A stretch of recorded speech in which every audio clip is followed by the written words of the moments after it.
14 বিঘা আছে আমি চাৰিজনৰ ভিতৰত হয় এতিয়া কেনেকুৱা আছে মাকৈ কেইটা লাগিছে মাকৈ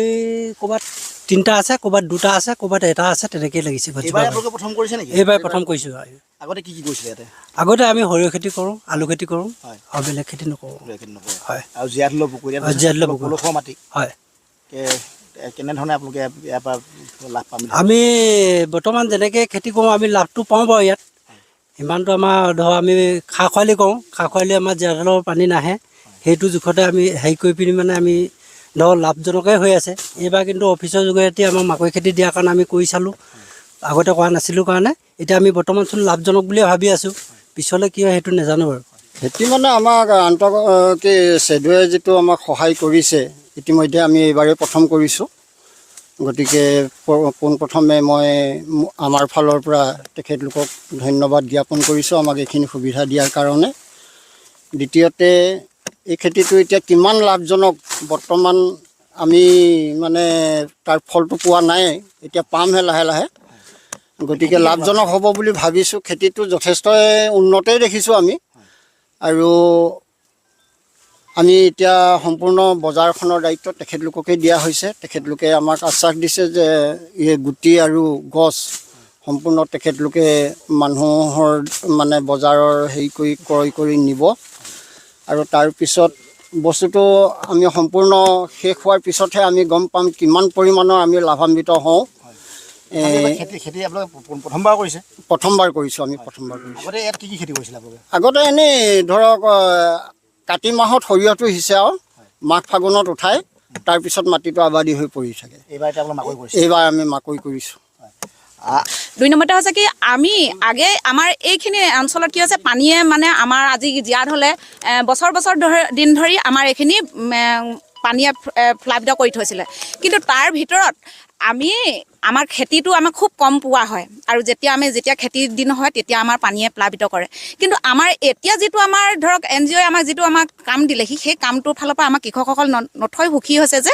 আমাৰ এইটো যিটো মাকৈ খেতি দিলে এই মাকৈ খেতিটো তেখেতলোকে নিশ্চয় উপকৃত হৈছে আৰু তেখেতলোকে সকলোখিনি দায়িত্ব লৈছে যে মাকৈ যিখিনি মানে আমাৰ উৎপাদন হ'ব সেই উৎপাদনখিনি তেখেতলোকে লৈ যাব আৰু ইয়াৰ গছখিনি তেখেতলোকে চব লৈ যাম বুলি আমাৰ দায়িত্ব লৈছে আৰু তেখেতলোকে আৰু কৰিছিলে কি আমাৰ মহিলাসকলৰ কাৰণে তেখেতলোকে হাঁহও দিছিলে হাঁহ পোৱালি প্ৰতিগৰাকী মহিলাকে 20টা কৈ দিছিলে গাঁও 3খন 4খন গাঁও লগ লাগি আমাৰ ইয়াত যেতিয়া NGOটোৱে কাম কৰিছিলে তেখেতলোকে তাতে হাঁহ পোৱালিও দিছেহি আৰু সেইকাৰণে আমি এতিয়া ভাবিছোঁ যে আমাৰ কৃষক আমাৰ ভিতৰুৱা যিখিনি গাঁও সেই গাঁওখিনি একেলগে নিশ্চয় আমাক NGOটোৱে উন্নতি কৰি থৈ যাব আৰু আমি দিনক দিনে আগবাঢ়ি যাম আমি এতিয়া বৰ্তমান আমাৰ এই মাকৈ খেতিটোত আমি উপকৃত যথেষ্টখিনি হৈছোঁ কিন্তু পাছৰ পৰ্যায়ত বিক্ৰী বাৰ্তাৰ ক্ষেত্ৰত আমি কিমান টকা লাভ পাওঁ কিমান টকা লোকচান পাওঁ সেইটো আমাৰ পাছত ওলাব সদ্যহতে আমাৰ যিবোৰ গছ দেখিছোঁ গুটি দেখিছোঁ সম্পূৰ্ণ ভাল দেখিছোঁ কেইবিঘা কৰিছে আপোনালোকে আমাৰ এতিয়া ধৰক এইখিনিতো আমাৰ বহুতখিনি মাটিয়ে কৰা হৈছে বিঘা হিচাপে আমাৰ সেইখিনিত 14 বিঘামান আমাৰ কৰা হৈছে প্ৰায় আমাৰ 4জনমান লগ লাগি পিনে 14 বিঘা কৰিছোঁ মোৰখিনি কথা কৈছোঁ মই এইখিনিতো দাদাহঁতে এইখিনিত কৰিছে আমাৰ অকণমান সিফালে কৰা হৈছে খেতি ভাল হৈছে মুঠৰ ওপৰত ইয়াতে মাকৈ গোমধান খেতি কৰা হৈছিলে লগতে শাক চব্জিও কিবা কিবি কৰা হৈছিলে এখন দেখিছোঁ নদী এখন আছে কাষতে হয় এখন আমাৰ জীয়াধল নদী বুলি কোৱা হয় জীয়াধল নদী পূৰা এইটো অঞ্চল বাৰিষা মানে বেলেগ খেতি কৰিব পৰা নাযায় এইটো পূৰা পানী হয় এৰিয়াটো কিমান কৃষকে ইয়াৰ লগত জড়িত হৈ পৰিছে ইয়াত আপোনাৰ আমাৰ গাঁৱৰ প্ৰায় 70% মানুহে আমাৰ খেতিৰ লগত জড়িত আছে প্ৰথম কৰিছোঁ ভালেই দেখিছোঁ বাৰু আগে পিছে কৰি পোৱা নাইতো অকলে কৰিছোঁ মোৰ ভাগৰ নিজৰ মাটিত আৰু ওচৰতে কৰিছে বেলেগে গোট হিচাপত কৰিছে ভালে লাগিছে বা কষ্ট নাই ইমান খেতিটোত আৰু উৎপাদনটো ভালেই দেখিছোঁ এতিয়ালৈকে আমি ধেমাজিৰ এটা বেচৰকাৰী স্বেচ্ছাসেৱী অনুষ্ঠান এই অঞ্চলটো জীয়াধলৰ বানে গৰকা এটা অঞ্চল বানপানী সদায় হয় ইয়াতে আৰু প্ৰত্যেক বছৰে কি হয় তেওঁলোকে পৰম্পৰাগত যিটো খেতি ধান খেতি কৰিব নোৱাৰে আমি বানপানীৰ সময়ত আমি ৰিলিফৰ কামত প্ৰায় আহি থাকোঁ আৰু আহি থাকোঁতে আমাৰ অনুভৱ হ'ল যে তেওঁলোকক এটা বিকল্প জীৱিকা সন্ধান আমি দিব লাগে আৰু তাৰে প্ৰচেষ্টা চলিল আৰু আমি গুৱাহাটীৰ চেষ্টা নামৰ এটা অনুষ্ঠানৰ সহযোগিতাত আমি ইয়াৰে 385জন খেতিয়কক টাৰ্গেট কৰিছিলোঁ তাৰ ভিতৰত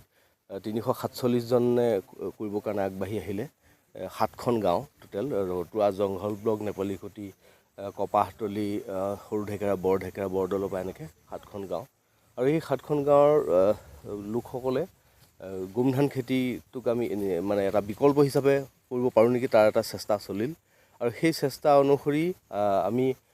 এতিয়ালৈকে সফল হৈছোঁ, অৰ্থাৎ এতিয়া উৎপাদন যথেষ্ট ভাল হৈছে। যিসকলে কষ্ট কৰিছে তেওঁলোকৰ বেছি ভাল হৈছে, আৰু যিসকল কষ্ট কৰা নাই তেওঁলোকৰ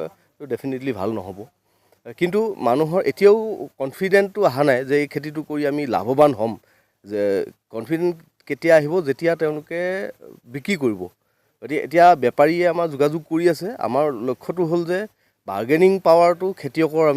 খেতিয়কৰ হাতলৈ আমি কেনেকৈ আনো। যে খেতিয়কে ক'ব যে ইমান কুইণ্টেল আমাৰ মাকৈ আছে, আমি যিয়ে বেছি দাম দিয়ে তাকে আমি দিম।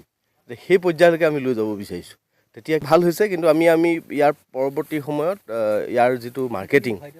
অৰ্থাৎ তেওঁলোকে যাতে উচিত দাম পায় তাৰ কাৰণে আমি কি কৰিম যে